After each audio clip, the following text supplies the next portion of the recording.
Lu tau gak sih kenapa banyak cowok bisa sayang banget sama ceweknya, tapi dia nggak bisa tuh kayak sexually aroused atau menanamkan fantasi yang terlalu liar ke ceweknya itu.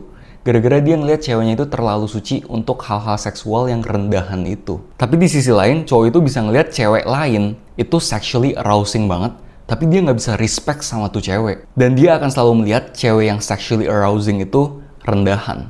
Tonton sampai habis untuk ngerti seluruh penjabarannya, and welcome to Psychosis. Nah, jadi Sigmund Freud menyebut fenomena ini dengan istilah Madonna Whore Complex. Cowok yang kena hal ini itu otaknya kayak literally split jadi dua. Dia cuma bisa lihat cewek yang bisa dihormati yaitu si Madonna, atau cewek yang dia inginkan secara seksual yaitu the whore. Problematikanya adalah dua hal ini nggak pernah bisa ada di dalam satu orang yang sama. Dan of course, alasan besar kenapa hal ini bisa terjadi itu adalah karena kultur dan budaya yang selalu bilang kalau misalnya cewek yang baik itu sopan dan tertutup. Tapi kalau misalnya cewek yang terbuka dan sexually ekspresif itu pasti binal. Kedua sifat ini seolah-olah nggak pernah bisa akan ada di dalam satu jiwa yang sama. Jadi para cowok ini dipaksa untuk melabelkan antara cewek ini adalah wifey material atau enggak she's a hot whore.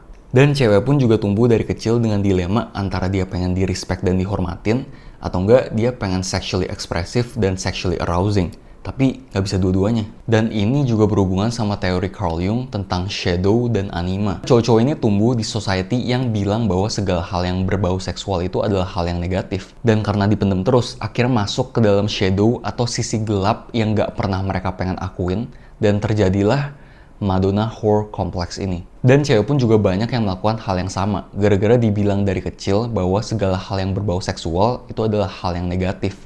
Dan gara-gara itu juga, mereka selalu memendam dan menekan sexual desire mereka, sampai akhirnya banyak yang jadi nggak in touch sama sexual desire mereka sendiri, atau bahkan jadi trigger dan jijik setiap kali denger ada hal yang berbau seksual. Walaupun di sisi satunya lagi, emang legit bahwa cowok itu punya mate guarding instinct, yang artinya cowok itu emang nggak suka kalau misalnya ceweknya itu terlalu sexually exposing ke publik. And it's not insecurity, it's just evolutionary psychology. Jadi I think bisa gue bilang fantasi dari semua cowok itu adalah cewek yang super duper ekspresif secara seksual, tapi juga sexually eksklusif banget ke cowoknya doang.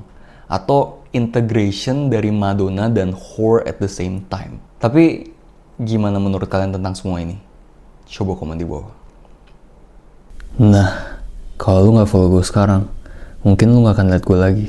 Jadi kalau misalnya suka konten kayak barusan, lu tau harus ngapain.